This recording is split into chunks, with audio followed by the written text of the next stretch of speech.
Assalamualaikum warahmatullahi wabarakatuh. Bismillahirrahmanirrahim. Nahmaduka ya ghafuru ya syakuru. Masalli wa sallim barik ala sayyidina maulana Muhammadin wa ala alihi wa sahbihi asma'in nama ba'du. Kita tidak bosan-bosan cerita ini karena ini khazanah kita. Di kitab Nailul Ma'mul itu, di kitab Usul Fiqih, saya berkali-kali cerita ini karena ini untuk menunjukkan bahwa Quran itu liqaumi ya'qilun, liqaumi yatafakkarun. Ada seorang kiai, seorang ustadz, kiai dulu itu emang orang soleh, alim terus jadi kiai. Kalau kiai sekarang tuh macam-macam, nganggur terus ingin jadi kiai, terus daftar gitu. Ada lowongan di yayasan, masuk ingin jadi ustadz, karena dengar ada gajinya. Dulu tuh ada seperti itu, udah. Makanya dulu tuh kalau ustadz kiai pasti soleh karena dia alim terus ingin orang lain tuh mendapat ilmunya. Kalau sekarang nggak ada yayasan sehat, guru gajinya sekian. Yang nggak ingin jadi ustadz tuh daftar. Karena ada gaji, apalagi ada kabar, ada gaji, ada mes, ada wah yang daftar banyak ya. Tapi mentalnya ada kiai sebetulnya. Ya kalau sampean tanya itu baik bagus ya setengah baik. Ya maksudnya setengah baik ya ada baik ngajar itu kan baik. Tapi setengah saja karena motifnya itu nyari gaji, bukan ingin mencerdaskan umatnya Rasulullah SAW. Itu Imam Amudi itu guru matematika. Saya nggak bosan-bosan cerita ini. Guru matematika. Muridnya sampai takut, ini masuk surga ndak? Kiai kok ndak ngajarin istighosa atau tahlil malah ngajarin apa? Matematika. Beliau meninggal terus muridnya tanya, "Ma fa'alallahu bik?" Kira-kira gitu. Apa yang dilakukan Allah? Allah nyambut Anda gimana?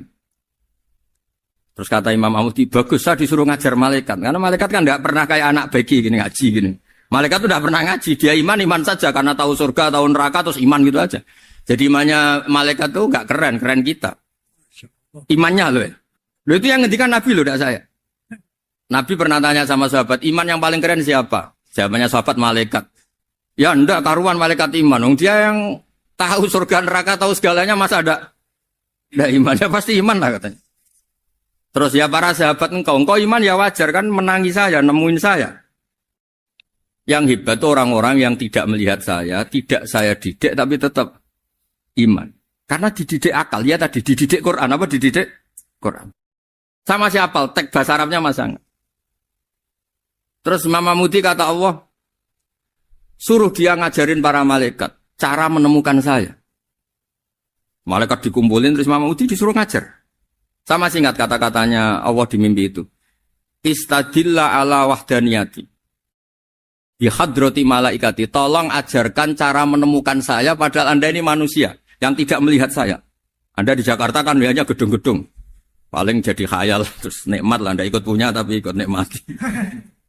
Orang desa-desa kalau ke Jakarta itu pokrol. Wah di Jakarta tuh gedungnya tinggi-tinggi, tidak kayak kampung sini. Lo udah ikut punya, ikut bangga. Di Jakarta orangnya cantik-cantik, tidak kayak orang sini. Padahal dia ya tidak dapat orang cantik gitu. Jadi Allah tuh saking pinternya, miskin-miskinnya bisa berkhayal dan bahagia. Nah, itu alhamdulillah betul. Akhirnya itu apa ini anak-anak begini saya tak niati ngajar standar anak-anak akademik. Terus pertama yang diajarkan hanya bilang gini, sama siapa teksnya? Ya malaikat wahai para malaikat. Terus beliau bilang, nisbatus naini wassalasah ila malanihayatalahu nisbatul far'i ilal asli. Angka itu jumlahnya berapapun, 2, 3 sampai triliunan. Semuanya itu nisbatul far'i ilal asli. Binisbat ilal wahid nisbatul far'i ilal asli. Angka 2 ya cabangnya 1, 3 ya cabangnya 1, 1 triliun ya cabangnya 1. Tetap yang asal usul adalah angka 1. Itu nangis semua malaikat. Cara Jawa itu mandekman kue iman kaya imanku. Makanya imannya umat Rasulullah SAW itu PD-nya, yakinnya kayak imannya malaikat. Kalau Tuhan itu 1. Karena angka agak bisa dimulai kecuali dengan angka 1. Makanya nisbatus naini wassalasah ila malanihayatalahu iku nisbatul far'i ilal asli. Semuanya itu nisbatnya cabang ke induk. Berarti semua alam raya ini tetap asal usulnya 1. Yaitu qul huwallahu ahad. Nah, itu namanya akal. Umatnya Rasulullah itu ditinggali mukjizat akal lewat panduan Quran sehingga meskipun kita tidak menangi Rasulullah, tidak menangi sahabat, kita tidak tahu malaikat Jibril, tapi cara iman kita ini tidak kalah keren. Yakin hakul, yakin. Terus kedua, gambar. Kamu gambar rumah, gambar hewan, gambar apa saja, mesti dimulai satu titik. Entah gambar kamu bagus, entah jelek, tetap dimulai satu titik. Nah, titik ini namanya nuqtatul wujud. Semua alam raya dimulai dari satu titik, yaitu nuqtatul wujud. Makanya Quran dimulai bismillah, dan bismillah itu dipilih sama Allah pakai pertama ba itu ada titik.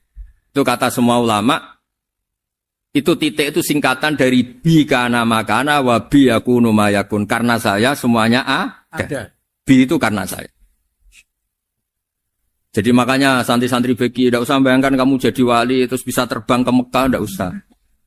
Kalau terbang ke Mekah ya sudah umroh aja bayar. Kalau enggak ya maklaran KBH atau apa. Pokoknya cari gratis. Ya gratis kan ya. Dapat orang 10 gratis. Satu. Terus orang enggak umroh-umroh dirayu-rayu supaya umroh. Repot. Itu pelanggaran fikih itu. Kalau orang punya utang itu wajibnya hanya utang dulu gitu. Wah repot. Saya itu juga sering bingung di kampung-kampung. Gus sama umroh. Kenapa? Dapat gratisan. Minta uang saja buat nyaur utang. Enggak boleh. Wah, secara fikih yang wajib itu nyaur utang bukan umroh. Enggak boleh Gus diminta uang, enggak boleh, harus umroh. Udah gitu saya ini bingung Gus mau umroh. Enggak nikmati. Kenapa? Disuruh ngajar Gus. Repot semua kalau ibadah mergawe ya gini bingung semua. Ya saya mohon anak-anak BK semuanya yang seneng Quran itu harus seneng sampai kayak saya sehingga tahu. Mencari Tuhan dengan cara tauhid yang berbasis akal. Itu sedzahir imannya malaikat. Jika di klasmen iman itu manusia ulul ilmi, kita-kita yang nekuni ilmu itu nomor 1 prakteknya. Karena nomor 1 itu Allah karuan kan, syahidah wa, Allah kan gak tertandingi, syahidah wa annahu la ilaha illallah, terus wal malaikatu. Malaikat kan karuan karena langsung menyaksikan surga, dan ketiga apa? Wa ulul ilmi. Berarti prakteknya kan nomor 1. Kalau kompetitornya semuanya manusia, ulul ilmi nomor berapa? 1 kan? Nah nomor 3 kan dari Allah, malaikat, ulul ilm. Berarti kalau kompetisinya antar manusia nomor berapa? 1 kan? Nah kenapa ulul ilmi di nomor 3 kan tapi dari Allah, malaikat, ulul. Kerennya kayak apa? Karena cara iman ulul ilmi itu enggak ada ragunya sama sekali. Kamu ragu enggak kalau 2 itu cabang dari 1, asalnya 1? Enggak pernah ragu kan? Semua gambar seruat apapun dimulai dari 1 titik. Ragu enggak? Enggak kan? Nah, imannya umatnya Nabi karena dipandu oleh Quran itu seyakin itu, sehakul yakin itu. Nah, itu terus Jubair bin Mut'im jadi iman. Am khuliqu min ghairi syai'in am humul khaliq. Terus kata Allah lagi, kalau kamu tidak percaya saya yang bikin langit bumi ya gampang dong, kamu saja yang ngomong kalau kamu yang bikin. Paling orang sepakat kamu stres. Terus hanya ayat gitu, am khalaqus samawati wal ardh. Kalau kamu tidak yakin Allah yang bikin, ya silakan Anda klaim saja kalau kamu yang bikin langit bumi. Bala yuqinun. Kamu juga gak mau kan dibilang stres. Ya, ini ngaji ilmu dulu, nanti bagian terakhir ijazah. Bismillahirrahmanirrahim. Ini riwayatul Bukhari. Haddatsana Abdullah bin Yusuf, haddatsana Les, haddatsana Sa'id al-Maqburi an-Nabi Hurairah radhiyallahu anhu qala an-Nabi sallallahu alaihi wasallam. Ma minal anbiya'i nabiyyun illa qad u'tiya minal ayat ma mithluhu amana alaihi al-bashar. Wa inna ma kana alladhi utituhu wahyan awhahu wa ilayya fa arju an akuna aktsarahum tabi'an yaumal qiyamah. Terus kita tahu semua nabi itu punya mukjizat. Ya, semua nabi itu punya apa? Mukjizat. Mukjizat itu hal yang luar biasa yang memastikan manusia itu tidak bisa menyainginya atau menandinginya. Dan rata-rata mukjizat Nabi dulu itu fisik. Misalnya ontanya Nabi Soleh itu kan onta tapi keluar dari batu, itu kan aneh. Aneh sekali. Atau tongkat Nabi Musa bisa simsalabim mengeringkan laut apa? Merah. Semua Nabi itu punya mukjizat dan semuanya berbentuk fisik. Kecuali mukjizatul Rasulullah Shallallahu Alaihi Wasallam itu berupa Al-Quran. Al-Quran itu konsep ilmiah. Terus kata Rasulullah SAW, tapi saya karena Quran itu justru berharap pengikutku besar dan sampai hari kiamat. Sekarang kita logika ya. Andekan kamu punya tongkatnya Nabi Musa. Kalau kamu suka uang, kepikirannya dijual apa dipakai? Kalau kamu suka uang, pakai. Kalau kamu ahli suudon itu pikirannya ndak, ini asli ndak. Karena yang melihat di Turki itu ya sebagian gitu. Kalau yang suka perdukunan itu bayangkan tuh miliknya. Mungkin dipakai ngakali orang atau apa, pokoknya bayangkan tuh miliknya. Kalau yang kolektor pikirannya itu nanti ini laku berapa. Tapi kalau peneliti mungkin pikirannya itu ini asli apa enggak? Bukti aslinya apa? Repot lah. Lagi pula kalau kamu punya utang terus mau apa? Istri kamu marah mau apa? Kalau pakai tongkat. Nah, beda dengan mukjizatnya Quran itu semuanya apa? Ilmiah. Orang yang sedang harmonis dengan istri bisa pakai ayat di antara ayat-ayat Allah itu apa? Wa ja'ala bainakum mawaddatan warahmah.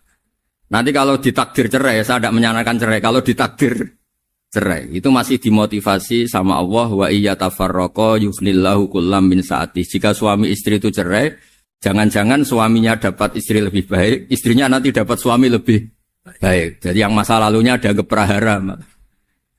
Kan banyak orang suaminya meninggal ketika nikah lagi ditanya, kangen sama suami pertama, alhamdulillah ini lebih baik.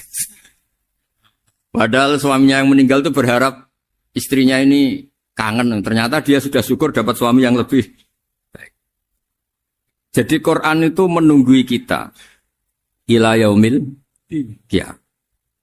Kita tidak bunuh diri, itu ya barokahnya Quran. Karena problem apapun kita dinasihati sabar, dinasihati sabar. Kan nggak mungkin kamu pegang tongkatnya Nabi Musa, punya masalah apa saja ngelihat tongkat, bisa apa tongkat. Tapi kalau Quran kan nasihat, solusi.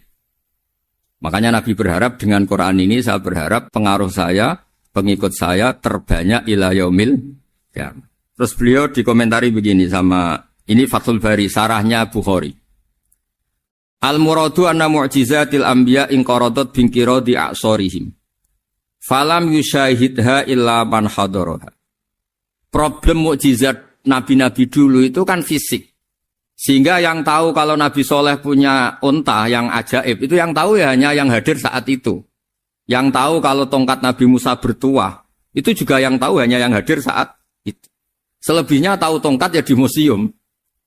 Tapi kalau Quran menjadi solusi, menjadi panduan, menjadi pegangan, itu ila yaumil qiyamah. Kita beri contoh ya, Quran panduan yang paling gampang misalnya begitu. Dulu ini cerita ya. Dulu itu ada orang kafir cerdas namanya Jubair bin Mut'im. Itu saking pinternya dia, pinter juga tokoh. Itu sebagai delegasi pembebasan Asra Badrin. Jadi tawanan-tawanan perang Badar itu mulai dulu ya ada negosiasi mau dibebaskan. Terus orang-orang kafir ini menugaskan namanya Jubair bin siapa? Mut'im. Ini ada di Bukhari. Karena ini ngaji di Jakarta, kalau orang nggak tahu hadis juga tanya ini sahih ndak gitu. Wong nggak tahu kok tanya itu aneh. Padahal kalau dibodoni itu ya nggak tahu. Tapi ya tetap tanya, hadisnya ini sahih ndak. Ini kata kiai apa kata nabi ini ya. Memangnya kata nabi kamu dengar kan ya lewat kiai. Emang. Setelah itu Jubair itu datang ke Medina. Dengerin, datang ke mana? Medina. Kemudian dengar Nabi baca Wattur pas sholat maghrib. Jubair karena Nabi dulu gak ada hotel, gak ada pondok ya. Pondoknya Nabi hanya sufah itu. Nabi baca maghrib, bukan diskusi, bukan debat. Baca Wattur wa kitabim mastur firrokim mansur wal baitil ma'mur wasaqufil marfu wal bakhril masjur. Terus itu. Kemudian sampai pada titik ayat am khuliqu min ghairi syai'in. Masa manusia atau alam raya yang maujudat, yang nyata, yang wujud nyata. Kemudian asal-usulnya itu ketiadaan. Ini kan hadhil alam maujud, alam ini kan nyata. Masa sesuatu yang nyata, penciptanya itu tidak nyata. Jadi gak mungkin ada faham nihilisme. Kalau faham nihilisme berarti melahirkan teori begini. Al-adamu yakhluqu maujudan, sesuatu yang tidak ada, menciptakan yang, itu kan akal gak bisa nerima. Kalau sesuatu ini ada, penciptanya pasti ada. Terus Akhirnya Jubair bin Mut'im itu simpuh di depan Rasulullah terus bilang, "Ya Muhammad, kada qalbi ayatir." Hampir saja hati saya terbang. Kalau riwayatnya Imam Ahmad, faka'anna masudi qalbi, hati saya ini hancur. Semua teori yang saya bawa untuk ngelawan kamu sekarang luluh semua, hancur semua. Yang benar adalah teori Anda bahwa Tuhan itu satu dan Tuhan itu ada sebelum semua makhluk. Coba kalau Nabi Muhammad ada Jubair bin Mut'im terus menyembunyikan tongkat dekat mihrab. Terus dilihat ini apa. Paling pikirannya ini dari kayu apa. Terus yang bentuk tongkat itu tukang pemahatnya siapa. Kok kurang keren kalau di Blitur gimana ya. Kan malah panjang. Kira-kira kalau mukjizat itu dari tongkat itu malah panjang. Panjang lah pokoknya. Panjang. Lagi pula kamu coba kan gak ngarah mandi. Itu yang mandi kan nabinya bukan tongkatnya. Coba tongkatnya Nabi Musa coba anak-anak beki itu. Dipakai mukul kucing aja tidak mesti mati itu. Jadi nggak jelas mukjizat-mukjizat seperti itu nggak. Tapi kalau Quran menunggui sampai saking hebatnya Quran, teori rasionalitas, soal kampanye di mana-mana. Tingkat validitas, tingkat kebenaran Quran itu bahkan bisa diuji tanpa membuktikan. Tanpa apa? Cukup pakai akal. Ya terus saya teruskan. Fala yamurru terus al-murad anna mu'jizatil anbiya in qaradat bi qidari asam wa mu'jizatul Qur'an mustamirratun ila yaumil qiyamah. Wa kharquhu lil adat fi uslubihi wa balaghatihi wa ikhbarihi bil maghibat. Terus kata ini yang ngarang Fathul Bari sarahnya Imam Bukhari. Fala yamurru asrun minal a'sar illa wa yadharu fihi shay'un mimma akhbaru bi annahu sayakun yadullu ala sihhati da'wahu. Wa hadza aqwal muhtamilat wa takmiluhu fil ladzi ba'da wa qilan ya anal al makna anal mukjizat al madiyah kanat khissiyatan tusyahadu bil absar kana qati soleh wa asa Musa. Mukjizatnya nabi-nabi dulu itu hanya penyembuh, hanya pelengkap, hanya nuruti keinginan mata. Seperti dahsyatnya apa? Laut Merah diseblak apa dipukul sama tongkatnya Nabi siapa? Itu semuanya itu hanya memanjakan mata. Urusan mata. Terus wow itu. Tapi kalau mukjizatnya Nabi Muhammad itu berdasar akal. Maksudnya berdasar akal nih dengerin ya. Dengerin betul. Ketika Laut Merah terus tersibak kan wow itu keren kan. Terus kita bilang menyimpulkan wah kita tidak akan mampu. Itu bodoh sekali kesimpulan kita tidak akan mampu. Meskipun bikin nyamuk Anda juga tidak mampu. Loh untuk memutuskan tidak mampu saja kok sampai pertunjukan seperti itu tuh laopo, cek goblok gitu. Nah kalau kita karena umat yang pinter untuk memaksa kita nggak mampu, Allah bilang innallaha la yastahi ayadriba mathalam ma ba'ud. Kita melihat nyamuk langsung berkesimpulan tidak mampu. Saya berkali-kali cerita nyamuk itu sudah kecil, masih punya urat, uratnya kayak apa? Masih punya kuman, kumannya seberapa? Ya enggak? Nyamuk itu kecil, punya organ tubuhnya punya urat. Itu kalau kamu pinter, antara tongkatnya Nabi Musa menyibak Laut Merah sama nyamuk itu sama-sama berkesimpulan melahirkan satu faham bahwa kita tidak mampu. Loh, untuk memaksa tidak mampu saja kok menuju pertunjukan ada onta keluar dari batu. Nakotu soleh, ada tongkat yang bisa mengeringkan laut. Cik goblok ya. Lah kita alhamdulillah ada jenis goblok yang seperti ini. Untuk ikrar bahwa Allah itu hebat ala kulli syai'in, cukup lihat nyamuk. Kagum kan? Sudah ada usah bikin hidup. Saya berkali-kali mencontohkan. Para pemahat tak suruh bikin patung gajah itu mampu. Tak suruh bikin patung nyamuk kalau bisa. Nyari materi dari apa itu? Gampang mana bikin patung gajah sama patung nyamuk? Gajah, makanya Allah bikinnya contoh itu untuk ijaz itu pakai nyamuk, bukan pakai gajah. Itu kalau ustadz-ustadz yang agak jorok malah contohnya nyamuk, Gus. Itu kecil. Itu kayak apa? Di dalamnya dia hamil. Oh, itu anaknya kecil lagi, telurnya kecil lagi, itu gimana itu cara bikin itu? Makanya di sini ini ada kitab Itqan, itu komentarnya itu lucu. Ini kitab Al-Itqan karangannya Imam Suyuti. Ini persis komentar saya tadi ya. Kata Imam Suyuti, pengarang kitab Itqan, wa ya imma khissiyah wa imma akliyah. Jadi mukjizat itu ada yang fisik, bisa dilihat indra, panca indra, bisa dilihat akal. Wa aktsaru mu'jizati Bani Israil kanat khissiyah li baladatihim. Bilada itu goblok. Wakil lati basairihim. Dasar wong goblok. Mukjizat itu ngenteni sing wow. Maksudnya dasar wong untuk ngakui Allah hebat saja kok nunggu hal-hal yang seperti itu. Paham ya? Mergo likil latin apa aklihim wa aksaru mu'jizati hadil ummah akliyatun li farati dzakaihim wa kamali afwahihim. Dan mukjizatnya umat ini semuanya berdasar akal karena sudah cerdas. Jadi andaikan kita melihat tongkatnya Nabi Musa menyibak Laut Merah dengan melihat nyamuk, kesimpulan kita sama-sama wow, sama-sama keren, sama-sama memastikan kita tidak mampu. Makanya terus Quran menerangkan wa ma min dabatin fil ardi wala ta'iri yatiru bi janahihi illa umamun amsalukum. Jadi keseharian kita lihat burung kok terbang. Itu sudah ayatun min ayatillah. Paham ya? Dados niki kudu bangga ditunggoni napa Quran, nggih, ditunggoni napa Quran. Wa mu'jizatul Quran tusyahadu bil basirah fayakunu mayattabi'u li ajlihi aksar. Terus li annal ladzi yusyahadu bi aini ra'si yang qaridu bingkiradi musyahidi. Sesuatu yang tampilan dahsyatnya itu disaksikan mata, maka itu bisa habis. Era tongkat Nabi Musa seperti itu habis enggak? Bisa mengeringkan Laut Merah, habis kan? Tapi era mukjizatnya Quran ila yaumil qiyamah. Ya contoh sosial, saya kembali lagi ke sosial. Kamu punya teman awet atau punya istri awet, itu konsepnya ya wal kadhiminal ghaidh, agak gampang tersinggung. Coba kalau kamu setiap tersinggung putus, setiap tersinggung habis, kamu tidak punya teman, tidak punya istri. Sampai kita awet seperti ini, kalau kecewa ya wal kadhiminal ghaidh, ngempet.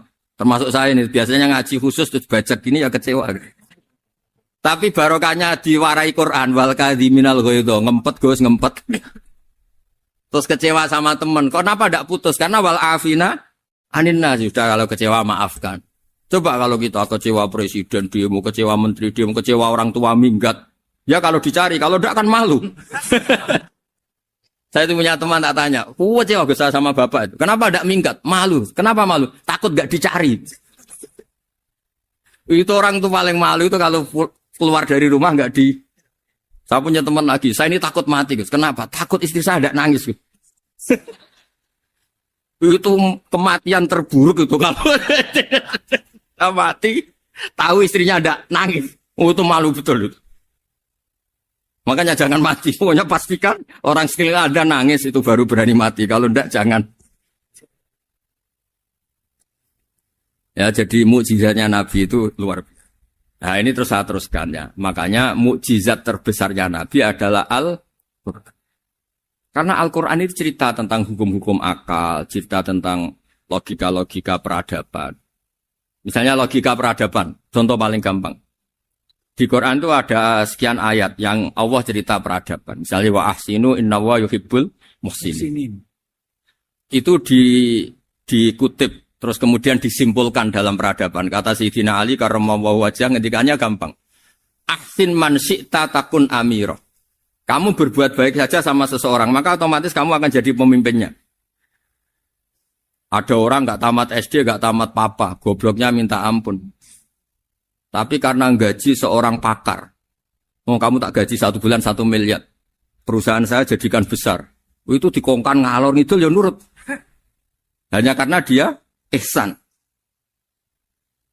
Terus wastaghni amman syi'ta takun nadhira. Saya ulang lagi. Wastaghni amman syi'ta takun nadhira. Dan kamu jangan butuh orang lain, siapapun dia, maka kamu akan setara. Misalnya ada menteri orang antri mau salim, tapi kamu tidak butuh, kan tenang saja. Tapi kalau kamu butuh, habis kamu. Ya kan? Kamu tidak butuh seseorang, maka kamu posisinya akan setara. Kamu harus sopan karena punya utang jasa. Kalau nggak punya apa-apa kan setar. Ya enggak? Misalnya kamu jajar rektor atau jajar menteri, jajar apa saja. Kalau kamu tidak punya utang kan, kamu jajar menteri tidak punya utang. Sama jajar satpam tapi punya utang, takut mana?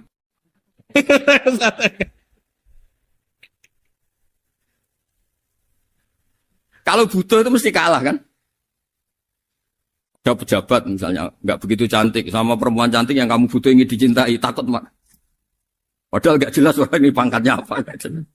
Jadi dalam hukum sosial itu kata Sidina Ali, wastahni aman syi'ta takun nadhira. Kamu jangan butuh seseorang, maka kamu akan setara. Terus yang terakhir, wahtas ilaman syi'ta takun asiro. Asiro pakai sin. Dan silahkan butuh seseorang, maka kamu akan jadi budak dia. Ya coba misalnya Anda seorang profesor, seorang alim, seorang getop.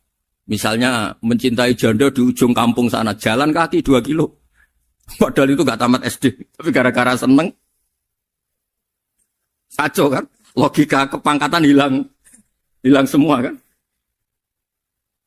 Jadi itu hukum peradaban. Itu mewakili isi-isi sosial yang diterangkan Quran.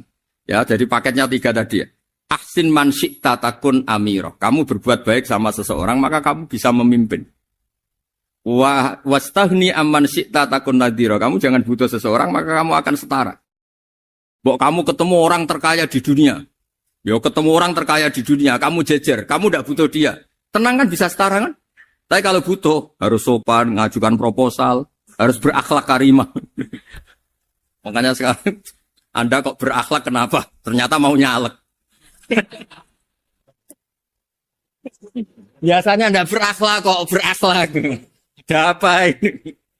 Makanya guyonan di Rembang itu Beb Husein itu. Kalau ada orang mendadak sopan sama temannya curiga. Kok tumben sopan? Mau utang ya? Zaman akhir itu kacau.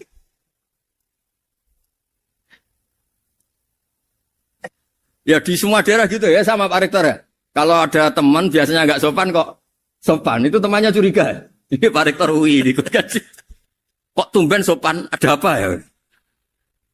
Karena di mana-mana orang butuh itu pasti beretika. Kamu punya teman paling berdua. Kalau mau utang berakhlak gak? Atau misalnya kamu punya adik cantik terus punya teman berdua. Kalau cinta adik kamu berakhlak gak?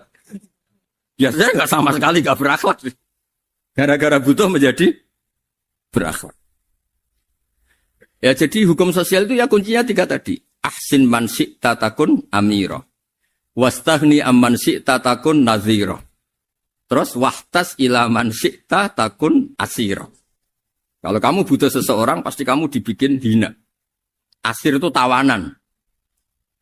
Nah, Quran itu bicara sosial itu lengkap. Dan itu yang nunggui kita.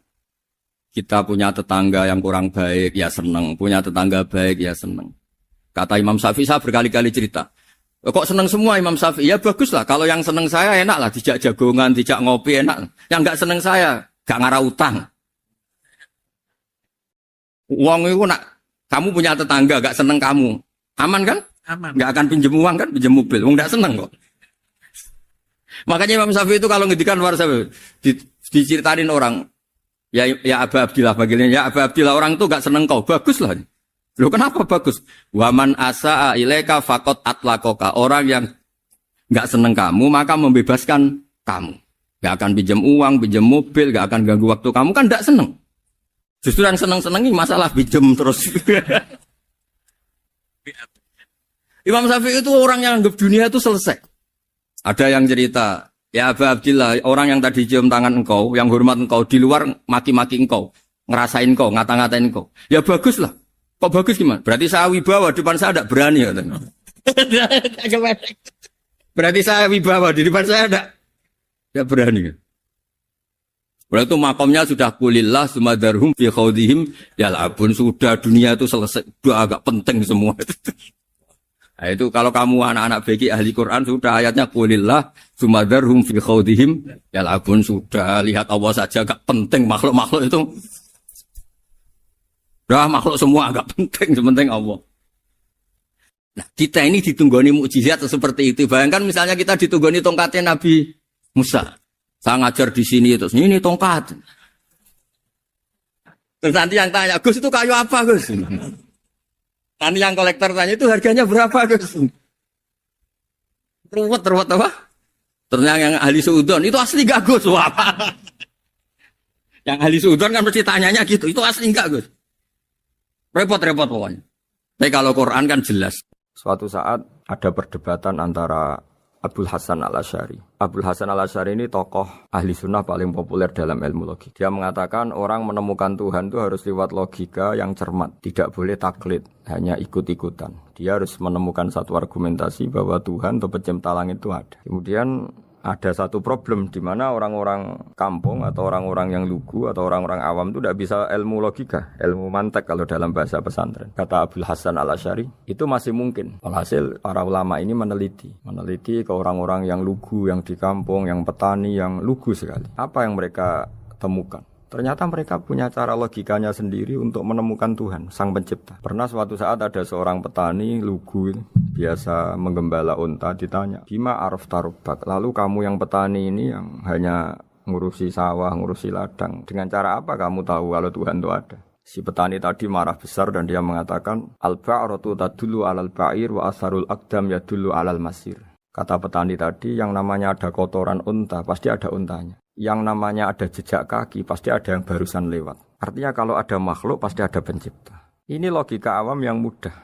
Kita tidak mungkin mengatakan bumi ini pencipta, mengatakan matahari pencipta. Kelihatan sekali kebendaannya, kelihatan sekali bahwa bumi matahari tidak punya ikhtiar, tidak punya kekuatan. Kelihatan sekali sifat-sifat kemakhlukannya. Jika benda-benda ini karuan makhluk, pasti menunjukkan bahwa ada penciptanya, ada khalik.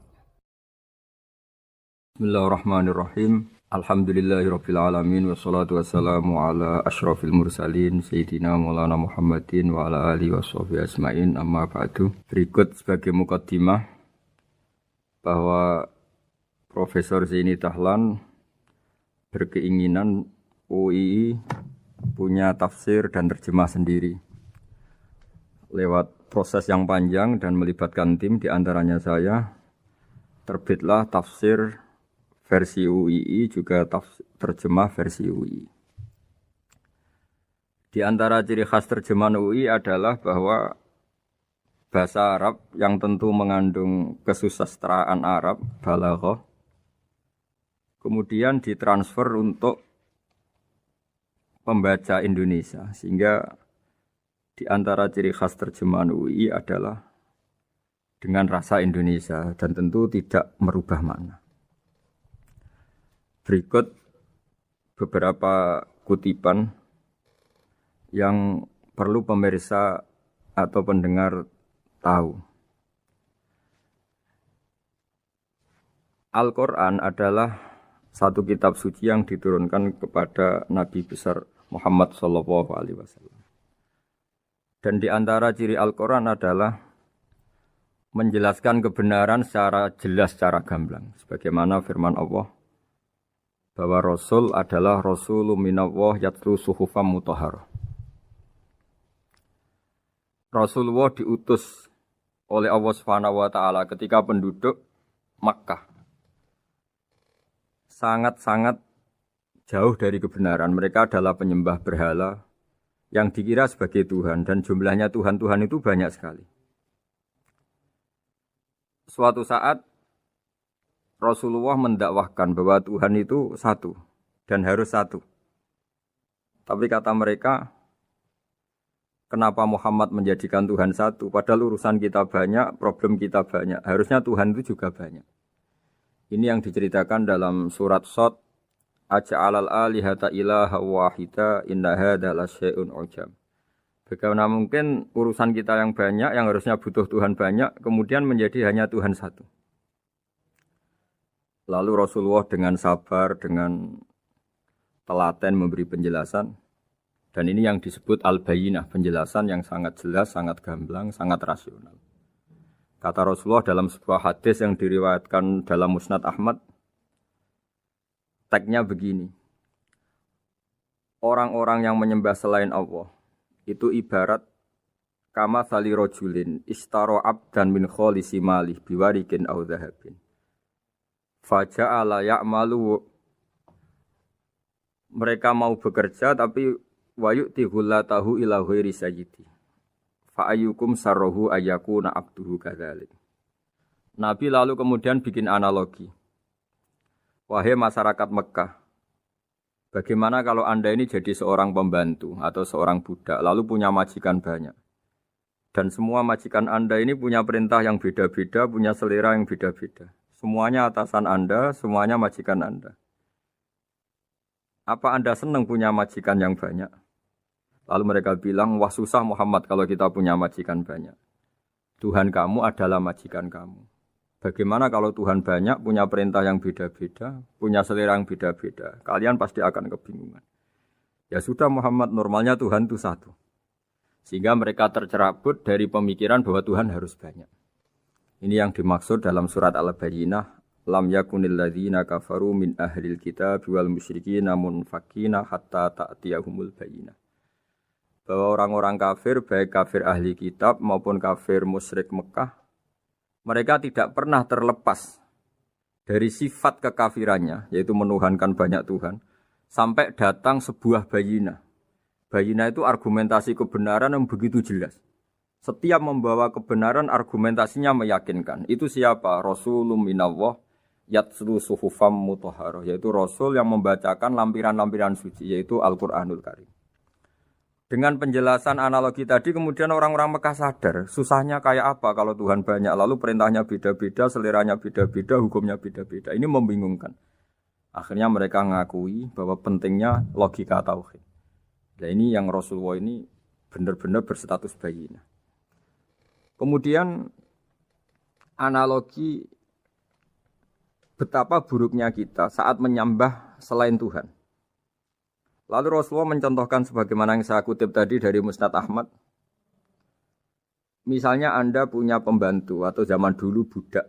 Anda beli dari harta kamu, dari uang kamu.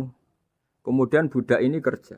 Yang ngasih makan kamu, yang fasilitasi kamu, toko milik kamu, semua milik kamu. Kemudian dia kerja dan hasil dari kerjanya dia dikasihkan ke orang lain. Kamu senang tidak punya budak yang seperti itu, kata Rasulullah. Wah kita semua tidak senang Muhammad. Sama seperti itu. Kamu adalah bisa makan rezeki dari Allah. Kamu nempat di buminya Allah. Kamu minum dari air yang dibikin Allah. Kemudian Anda menyembah selain Allah. Itu aneh apa enggak?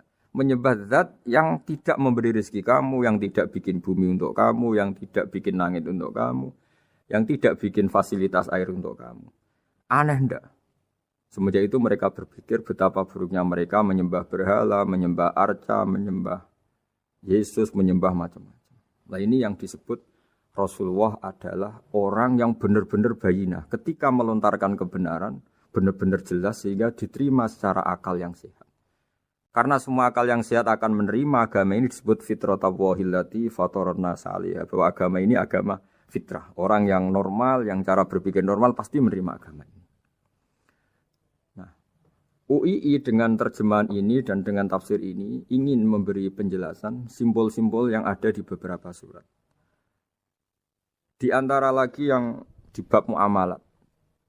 Betapa Rasulullah itu punya logika yang benar-benar mudah diterima.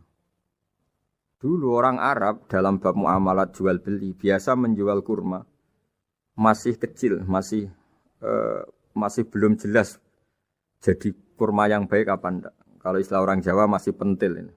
Kalau bahasa Arab qobla buduwi solahiha. Calon buahnya itu belum pasti jadi buah. Kemudian masih bunga, masih apa sudah dijual. Dengan transaksi asumsi harga andekan sudah jadi kurma. Kalau dalam Jawa mungkin jual mangga sebelum tua, masih pentil, masih kecil. Lalu kata Rasulullah, kamu jangan melakukan itu. Kenapa ya Rasulullah, padahal kita butuh uang? Kata Nabi, Ara'aitum in mana'awahu as-samra, fabima yastakhillu ahadukum mala akhi. Bagaimana kalau buah-buah yang masih kecil itu kemudian berguguran karena satu musim atau karena apa? Lalu kamu mendapat uang itu atas nama apa? Yang dikatakan tijarah adalah muawadhah. Pembeli dapat barang, kamu dapat uang. Lalu kalau barang yang ada enggak menjadi buah yang baik, Anda menerima uang itu atas nama apa? Rasulullah secara haru, secara mengingatkan nurani kita dengan redaksi fabima yastahillu ahadukum mala akhi. Lalu kamu mendapat uang saudara kamu atas nama apa? Kalau atas nama buah, mereka belum mendapat buah. Akhirnya ada kesadaran bersama bahwa sebaiknya kita menjual sesuatu itu yang pembeli ya dapat barangnya, yaitu dalam konteks ini buah yang sudah layak dijual, kita dapat uangnya. Ini lagi-lagi Rasulullah al-Bayyinah sekali memberi penjelasan begitu jelas. Ketiga misalnya di bab jinayat, di bab hukum pidana. Rasulullah kalau bikin logika itu begitu jelas, mudah diterima. Misalnya begini, suatu saat Rasulullah bersabda, Al-qatil wal maktul finnar. Orang yang membunuh dan yang dibunuh sama-sama di neraka. Tentu dalam konteks saling bunuh yang dalam kedzaliman. Lalu sahabat janggal. Ya Rasulullah, oke lah kalau pembunuh itu masuk neraka. Ini bagaimana mungkin yang dibunuh pun masuk neraka? Rasulullah dengan jelas, dengan bayinah, dengan hujjah, beliau menjawab, innahu kana harison ala qatli sahibihi. Sebetulnya yang terbunuh pun mentalnya pembunuh, karena dia sangat juga ingin membunuh saudaranya.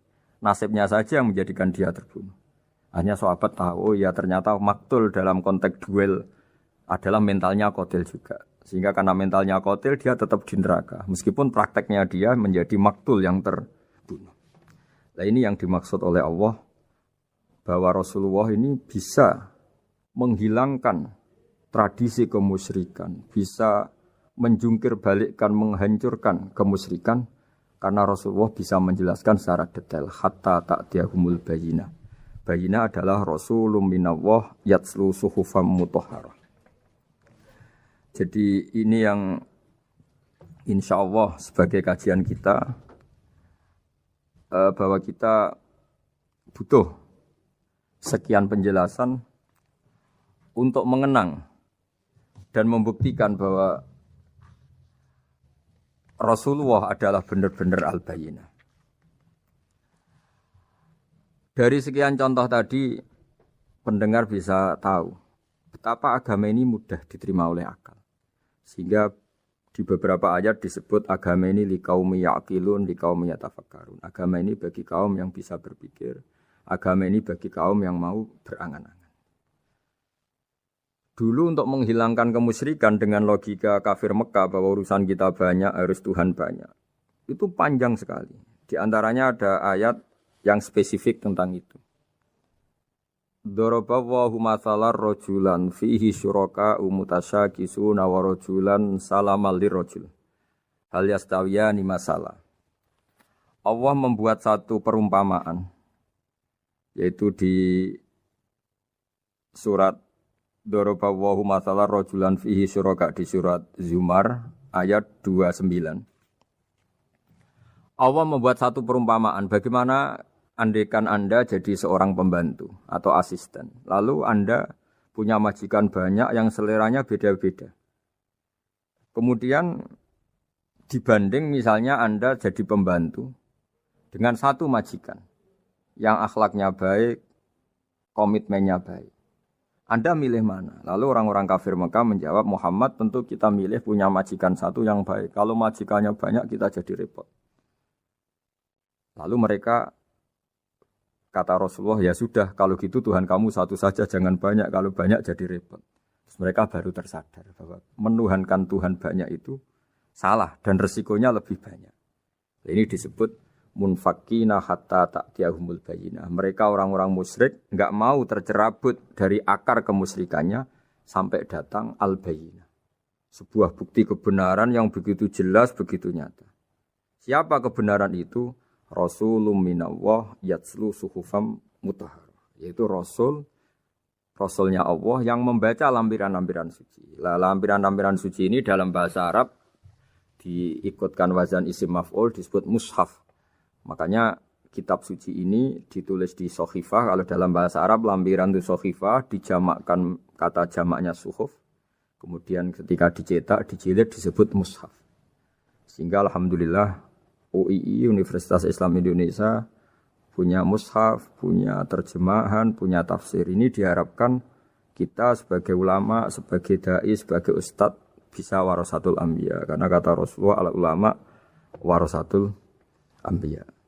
Saya kira demikian supaya pemirsa tahu, pendengar tahu bahwa betapa pentingnya menjelaskan secara bayyinah.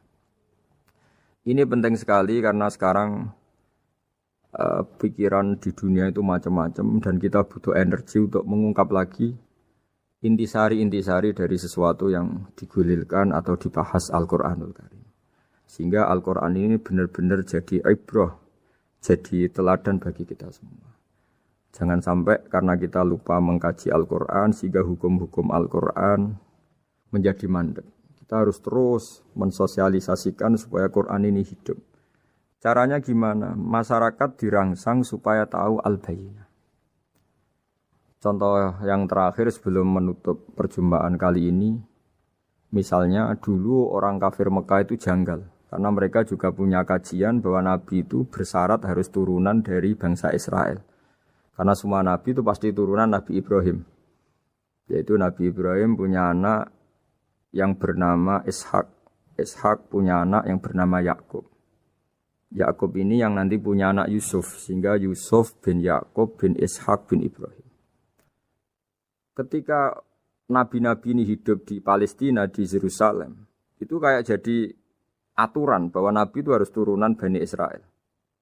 Sehingga ketika orang-orang kafir Mekah dari kelompok ahli kitab, ketika Rasulullah Muhammad mendakwahkan diri sebagai nabi, mereka janggal bagaimana mungkin nabi dari orang Arab. Nabi itu harusnya orang Yerusalem atau orang Palestina.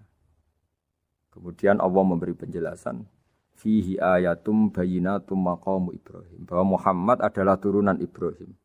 Bukti nyata adalah di Mekah ada jejak kakinya Nabi Ibrahim, yaitu yang sekarang kita sebut maqam Ibrahim. Setelah dilacak-lacak ternyata mbah-mbahnya Rasulullah atau nenek moyang atau leluhur Rasulullah bernama Adnan. Adnan ini kata sejarah-sejarah disepakati wa Adnanu bila raibin intadzawil ulumin nasabiyah ila dzabihi Ismail nisbatuhu wa muntama. Bahwa Adnan ini tertulis secara sejarah lengkap bahwa dia turunan dari Nabi Ismail. Ismail adalah anak dari Nabi Ibrahim. Kemudian makom Ibrahim ini juga dibuktikan sekian sejarah bahwa Ibrahim pernah di situ. Yaitu ketika Hajar, ibu dari Ismail, kesulitan nyari air, lalu lalang lari antara Safa dan Marwah, kemudian kita kenang sekarang bernama Sa'i. Kemudian dekat Ka'bah ada namanya Hijir Ismail, karena dulu jadi kamarnya Nabi Ismail. Hijir, hujrah itu kamar atau ruang khusus untuk Nabi Ismail. Sehingga jelas sekali bahwa Ibrahim, Ismail, Hajar pernah hidup di Mekah. Lalu lagi-lagi orang kafir Mekah yang dari kelompok ahli kitab sadar bahwa Muhammad jadi nabi layak karena dia juga turunan dari Ibrahim alaihis salam. Ini yang disebut fihi ayatum bayyinatum maqamu Ibrahim, bahwa di kawasan Mekah, kawasan Bakkah atau kawasan Hijaz jelas sekali ada jejak-jejak Nabi Ibrahim. Lagi-lagi ini bayyinah. Nah, bayyinah ini yang bisa menghilangkan sifat kemusyrikan, sifat kekufuran, karena lewat penjelasan yang panjang ini kemudian benar-benar diketahui bahwa Muhammad jadi nabi itu sah. Karena dari segi dakwahnya benar, perilakunya benar, hujahnya benar. Sekarang dari segi nasab juga benar karena beliau termasuk keturunan dari Nabi Ibrahim alaihissalam lewat jalur Ismail. Ini penting kita ketahui dan perlu kita kaji supaya istilah-istilah di Al-Quran kita tahu. Makanya banyak istilah di Al-Quran, misalnya wattaba'tu millata abai, kita ngikuti agama leluhur kami. Di situ disebut ada Ibrahim, ada Ishak, ada Ismail, ada Yakub. Kenapa demikian pendengar? Bahwa karena agama ini butuh tradisi. Dan tradisi ini menjadi komunitas sosial. Sehingga ketika tradisi ini sudah mantap, insya Allah lewat kebenaran agama ini akan menyingkirkan kemusyrikan. Contoh paling mudah begini, Nabi itu melarang orang menyembah batu. Tapi kemudian dalam tradisi Islam sendiri ada orang sholat kemudian sujud. Yang secara zahir sujud itu mencium batu atau mencium masjid tempat kita sujud. Apalagi kita mencium Hajar Aswad. Secara kasat mata seakan-akan kita ini menghormati betul Hajar Aswad. Sehingga orang kafir mencibir. Muhammad itu aneh. Dia melarang kita menyembah batu, tapi dia sendiri mencium Hajar Aswad seperti itu. Dia sendiri menyembah batu. Orang kalau sujud seakan-akan seperti itu. Tapi lewat penjelasan Nabi, bahwa kita sujud hanya kepada Allah. Kita kalau sujud baca sajadah wajhililladzi khalaqahu wa sawwarahu wa syaqqa sam'ahu wa basarahu bihaulihi wa quwwati fatabarakallahu ahsanul khaliqin. Wajah kami sujud kepada Zat yang menciptakan wajah kami, yang mengasih kita pendengaran, yang mengasih kita pandangan. Hanya Allah saja yang ahsanul khaliqin, hanya Allah saja Zat yang paling baik dalam penciptaan. Ini penting sekali saya katakan bahwa sehingga sujud kita yang seperti itu adalah simbol tawadhu. Tidak ada kaitannya dengan kita ini menyembah batu. Sehingga kita tradisikan ke anak-anak saat sujud baca subhana rabbiyal a'la wa bihamdi. Kita ajarkan mereka bahwa semua selain Allah adalah ciptaan Allah. Jadi andai kan nggak ada tradisi tauhid yang dijelaskan begitu detail. Saat kita haji bilang labbaik Allahumma labbaik, labbaik la syarika lak labbaik. Innal hamda wan ni'mata laka wal mulka la syarika lak. Ya. Setiap kita haji mengitari Hajar Aswad kita bilang nikmat semua dari Allah. Enggak ada syarik bagi Allah, enggak ada mitra bagi Allah, enggak ada sekutu bagi Allah. Sehingga karena ini kita maklumatkan, kita kumandangkan. Meskipun umat Islam itu mencium Ka'bah, mencium Hajar Aswad, enggak akan disalahpahami ini bentuk penuhanan kepada Hajar Aswad atau kepada Ka'bah. Karena kita ungkapkan innal hamda wan ni'mata laka wal mulka la syarika lak. Enggak ada syirik, enggak ada mitra bagi Allah. Sehingga dari sekian talbiyahnya Rasulullah kita tahu ini bentuk pemaklumatan tauhid. Bahwa tauhid harus dikumandangkan lewat kalimat-kalimat thayyibah, lewat pemikiran-pemikiran logika hujjah bahwa Tuhan pasti satu dan yang jadi Tuhan hanya Allah Subhanahu wa taala. Karena andekan ini tidak dikumandangkan, kemudian ada ritual yang secara lahir kasat mata nyium Hajar Aswad, nanti seperti tuduhannya orang kafir bahwa Islam itu aneh melarang menyembah batu, tapi nyatanya ada ritual mencium batu. Sebab itu tidak menjadi aneh ketika Imam Bukhari termasuk rawi besar, termasuk hadis sahih yang meriwayatkan Sayyidina Umar atau Umar radhiyallahu anhu, itu setiap mencium Hajar Aswad beliau berkomentar, saya tahu betul kamu hanya batu. La tadurru wa la tanfa. Tidak memberi madarat, tidak memberi manfaat. Kalau saja saya tidak melihat Rasulullah mencium kamu, maka saya tidak mau mencium kamu. Dulu di era itu ada momentumnya. Kenapa sih Umar radhiyallahu anhu atau sahabat Umar susah-susah memberi penjelasan seperti itu? Karena dulu masih ada salah paham bahwa mencium batu itu identik dengan misalnya menuhankan batu atau mendewa-dewakan batu. Sehingga Umar berutuh memberi penjelasan. Sayyidina Umar memberi begitu penjelasan detail bahwa kamu hanya batu yang tidak mandoroti, tidak manfaat. Tapi secara tradisi sunnah Rasul kamu dicium, ya saya ikut. Ini penting sekali penjelasan-penjelasan seperti ini, maklumat-maklumat seperti labbaik Allahumma labbaik, sehingga semua ritual Muslim tidak disangka atau tidak disalahpahami sebagai pemuja materi. Lagi-lagi penjelasan yang detail ini disebut al-bayyinah, Rasulun minallah yatlu suhufam mutahharah. Kemudian ayat berikutnya disebut fiha kutubun qayyimah, bahwa dalam kitab suci Al-Qur'an itu banyak aturan-aturan atau catatan-catatan yang begitu lurus, begitu benar. Tentu karena kita ini orang Indonesia yang kalau mengakses langsung bahasa Arab mungkin kita masalah. Sehingga alhamdulillah Universitas Islam Indonesia menerbitkan seri terjemah juga seri tafsir, dan sekarang dibantu lewat acara ini kita berusaha atau membantu para pendengar untuk lebih memahami lebih jauh. Sahabat Indonesia yang kami hormati, berikut kita mulai kajian tafsir yang dikeluarkan oleh UII. Mari kita mulai dengan surat Al-Baqarah. Bismillahirrahmanirrahim. Alif Lam Mim. Dzalikal kitabul la raiba fihi hudal lil muttaqin. Di sini diterjemahkan Alif Lam Mim, ini termasuk ayat-ayat yang oleh para ulama dianggap mutasyabihat.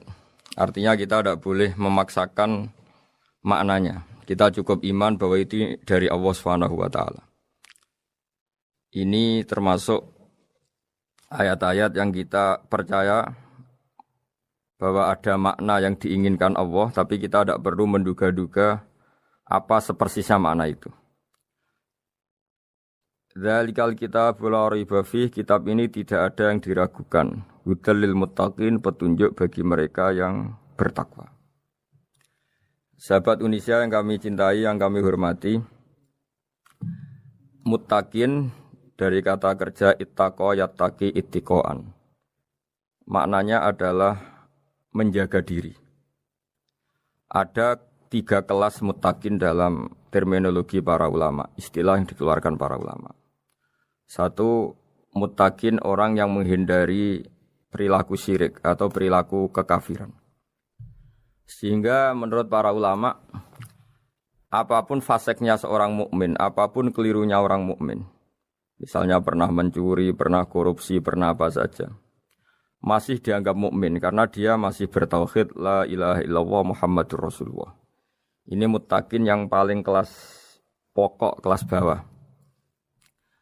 Kemudian ada muttaqin kelas kedua, yaitu mereka yang menghindari dosa besar tapi tidak bisa menghindari dosa kecil. Misalnya bisa menghindari dosa zina, tapi dia bisa menghindari dosa melihat perempuan yang bukan mahramnya, yang bukan halal bagi dia. Ketiga muttaqin paling ideal, yaitu menghindari dosa besar, juga menghindari dosa kecil, bahkan menghindari sesuatu yang tidak penting.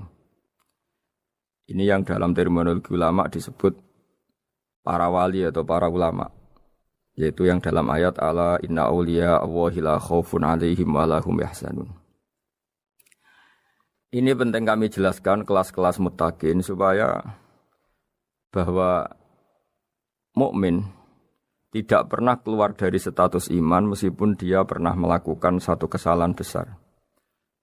Karena yang dikatakan mukmin adalah siapapun yang meyakini kebenaran risalah Muhammad.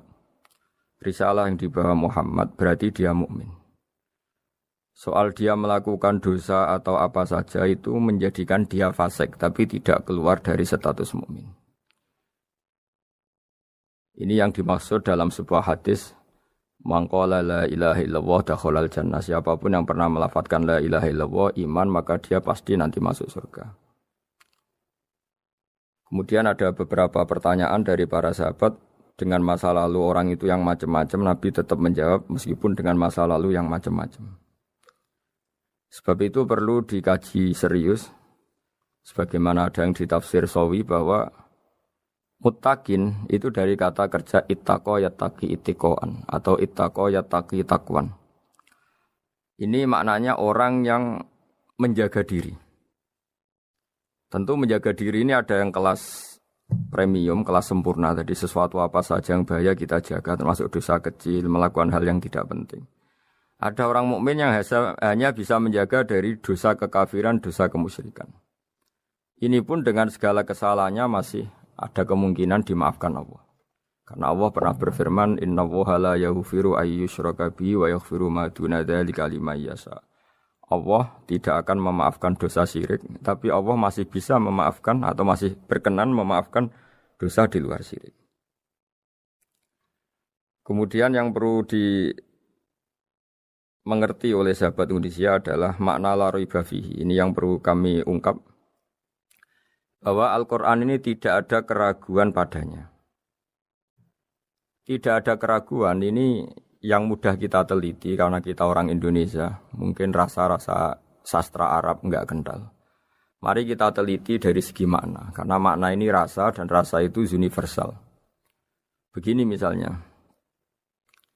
Dulu orang-orang kafir Mekah karena mereka penyembah berhala, penyembah Tuhan-Tuhan yang banyak.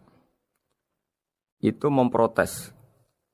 Mereka memanggil tentu masih Muhammad, belum ya Rasulullah. Muhammad, kamu mengajak ke Tuhan berapa? Rasulullah menjawab, ke Tuhan yang satu. Lalu mereka bertanya, Muhammad urusan kita ini banyak, problem kita banyak. Tuhan banyak saja tidak bisa menyelesaikan, apalagi satu Tuhan.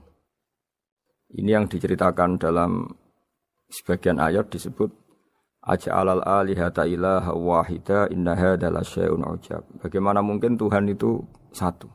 Harusnya Tuhan itu banyak karena urusan kita banyak. Lalu Rasulullah dengan bimbingan Tuhan, bimbingan Allah mendatangi mereka, kemudian Nabi menjelaskan, Tuhan itu adalah ketua kalian, Tuhan itu adalah pimpinan kalian. Bagaimana kalau Anda jadi pembantu kemudian punya majikan banyak, punya penguasa banyak, punya tuan banyak. Kemudian semua tuan-tuan Anda ini memerintahkan Anda dengan perintah yang beda-beda. Apa kalian mau punya majikan atau pimpinan yang banyak? Mereka menjawab tidak, Muhammad. Terus mereka akhirnya sadar bahwa problem Tuhan banyak itu tentu lebih sulit, lebih problem. Karena nanti perintahnya beda-beda, keinginannya beda-beda. Mereka akhirnya tersadarkan bahwa sebaiknya atau seharusnya memang Tuhan itu satu. Jadi Rasulullah SAW menjelaskan logika bertauhid itu dengan sekian variasi, dengan sekian logika. Kemudian Nabi kedua juga menjelaskan logika kompetisi. Kata Nabi yang karena bimbingan Allah diberi satu pengertian. Andai kan Tuhan itu 2 atau 3, kemudian berebut dalam tahta aras atau tahta yang di alam raya ini. Sebagaimana lazimnya para penguasa. Maka pasti ada yang menang, ada yang kalah. Dan yang kalah tentu gak layak sebagai Tuhan. Ini yang disebut wala ala ba'duhum ala ba'd. Tentu kalau Tuhan itu banyak, mereka akan berkompetisi, akan bertarung. Dan pasti pemenangnya ya satu, karena memang layak jadi Tuhan tetap satu. Sadarlah bahwa orang-orang kafir Quraisy, orang-orang kafir saat itu sadar pentingnya bertauhid. Ketiga, Nabi juga menjelaskan tauhid secara ilmu logika. Begini para pendengar. Kalau dalam teori ilmu tauhid yang agak jelimet dijelaskan begini. Jika ada 2 Tuhan, maka alam raya ini enggak menjadi alam. Logikanya adalah 2 Tuhan ini bisa kamu katakan sama-sama kuat. Ketika sama-sama kuat kemudian ingin menciptakan langit. Yang satu ingin menciptakan bumi. Yang satu menolak menciptakan bumi misalnya. Atau yang satu ingin menciptakan langit. Yang satu menolak ingin menciptakan langit. Kemudian ternyata bumi ini terbukti wujud. Logika awam adalah yang berhasil menciptakan bumi berarti Tuhan. Yang gagal atau kudrohnya gagal, kemampuannya gagal tidak bisa menciptakan bumi, gagal menjadi Tuhan. Ini logika awam. Logika ini pun kita terima. Tapi kalau menurut logika ahli tauhid, ahli pakar-pakar logika, cara berpandangan begini. Ketika Anda mengatakan ada 2 Tuhan yang sama-sama kuat, kemudian terbukti yang satu mampu menciptakan bumi, yang satu tidak. Bahasa Anda mengatakan sama-sama kuat ini sudah batal dari awalnya karena terbukti bahasa Anda salah, sama-sama kuat ternyata yang satu tidak mampu. Sehingga dalam pikiran orang-orang ahli tauhid mengatakan membayangkan Tuhan saja itu enggak kebayang karena turunan kata ini pasti selalu salah. Karena tadi misalnya dikatakan andai kan ada 2 Tuhan, kemudian yang satu mampu menciptakan bumi, yang satu tidak. Padahal Anda tadi bilang sama-sama kuat, ternyata terbukti yang satu tidak kuat. Berarti kata Anda sama-sama kuat ini salah. Ini pula yang diajarkan Rasulullah lewat bimbingan Allah, lewat wahyunya yang disebut Lau kana fihi ma alihatun illallahu la fasadata. Karena kalau ada 2 Tuhan pasti kamu sifati sama-sama kuat. Ternyata sifat sama-sama kuat ini batal demi hukum karena ternyata yang satu tidak mampu menciptakan bumi. Atau kamu sifati 2 Tuhan ini sama-sama lemah. Itu tidak mungkin lagi karena ternyata bumi ini terbukti wujud. Pasti penciptanya ini tidak yang sangat kuasa. Jadi logika-logika tauhid sedemikian dibangun oleh Rasulullah lewat bimbingan Allah Subhanahu wa taala. Logika keempat supaya kita iman dan tambah kuat imannya adalah logika yang mudah dicerna oleh kebanyakan orang atau yang bisa diindra. Begini misalnya dalam sebuah ayat di surat Al-Kahfi, kemudian di awal surat Al-Ahqaf, kemudian di sebagian surat At-Tur, ada penjelasan begini. Ketika Rasulullah mengajak manusia menyembah Allah, kemudian orang-orang kafir tanya, lalu Tuhan kamu siapa Muhammad? Tuhan saya adalah Allah menciptakan langit bumi. Terus mereka berandai-andai, ada Lata, ada Uzza, ada Manat, ada Hubal. Itu Tuhan-Tuhan kami. Terus Rasulullah bertanya, apakah Tuhan-Tuhan yang kamu sembah itu memberi kontribusi saat langit dan bumi diciptakan? Mereka menjawab, tidak Muhammad, itu Tuhan-Tuhan yang kami bikin. Begitu juga asumsi tentang Tuhan-Tuhan yang lain. Apakah Isa ikut menciptakan bumi atau menciptakan langit? Tentu jawabannya tidak. Karena Isa lahir di bumi, orang tahu tanggal lahirnya, tahu tahunnya, dan sebelum ada Isa juga sudah ada bumi. Sehingga untuk menetapkan tauhid, berkali-kali Quran tanya, Amman khalaqas samawati wal ardo, siapa sih yang menciptakan langit bumi? Siapa sih yang menurunkan air dari langit? Siapa yang mengatur ini, itu. Akhirnya mereka menjawab, itu semua Allah Muhammad. Begitu juga kemungkinan setan misalnya. Setan itu fisik atau makhluk atau apa saja yang tidak kita lihat. Kemudian setan itu lewat rayuannya, lewat tipu dayanya ingin disembah. Kata Allah menjelaskan ini, ma asyadduhum khalqas samawati wal ardi wala khalqa anfusihim. Kamu tidak perlu takut sama setan atau apalagi menuhankan setan. Setan itu tidak yang punya reputasi menciptakan langit dan bumi. Bahkan setan tidak bisa menciptakan dirinya sendiri. Ini menjadi pengetahuan bagi kita betapa bagi pakar-pakar tauhid, ahli tauhid, ketika setan nyatanya diusir dari surga, itu pun versi mereka. Versi mereka pun mengatakan seperti kita bahwa setan itu diusir dari surga dan ya keluar dari surga. Kalau setan itu Tuhan, tentu diusir gak mau karena di surga itu nikmat. Ketika setan diusir dari surga ya keluar, dia juga jadi makhluk yang hina dina. Berarti dia tidak punya kekuasaan bahkan pada dirinya sendiri. Dipaksa keluar dari surga ya keluar, dipaksa menjadi ahli neraka jadi ahli neraka, dipaksa jadi apa saja juga dia akan jadi seperti yang dipaksakan. Ini menunjukkan bahwa setan adalah tahta kudratillah, tahta qahrillah, tahta satwatillah, bahwa setan pun dalam kendali kekuasaan Allah. Makanya Allah mengatakan kamu tidak usah menyembah setan, tidak usah nurut sama setan. Setan itu lemah sekali. Karena faktanya dia tidak bisa memaksakan keinginannya. Ini yang oleh Allah disebut dalam firman-Nya inna kaida syaitani kana dhaifa. Setan itu lemah sekali. Ini perlu saya sampaikan ke para pendengar Unisia bahwa bertauhid itu ada sekian logika. Logika kelima adalah logika orang awam. Awam sekali. Suatu saat ada perdebatan antara Abul Hasan al-Asy'ari. Abul Hasan al-Asy'ari ini tokoh ahli sunnah paling populer dalam ilmu logika. Dia mengatakan orang menemukan Tuhan itu harus lewat logika yang cermat. Tidak boleh taklid, hanya ikut-ikutan. Dia harus menemukan satu argumentasi bahwa Tuhan atau pencipta langit itu ada. Kemudian ada satu problem di mana orang-orang kampung atau orang-orang yang lugu atau orang-orang awam itu tidak bisa ilmu logika, ilmu mantek kalau dalam bahasa pesantren. Kata Abu Mansur, kata Abul Hasan al-Asy'ari, itu masih mungkin. Alhasil para ulama ini meneliti ke orang-orang yang lugu, yang di kampung, yang petani, yang lugu sekali. Apa yang mereka temukan? Ternyata mereka punya cara logikanya sendiri untuk menemukan Tuhan, Sang Pencipta. Pernah suatu saat ada seorang petani lugu, biasa menggembala unta, ditanya, Bima araf tarubak, lalu kamu yang petani ini yang hanya ngurusi sawah, ngurusi ladang, dengan cara apa kamu tahu kalau Tuhan itu ada?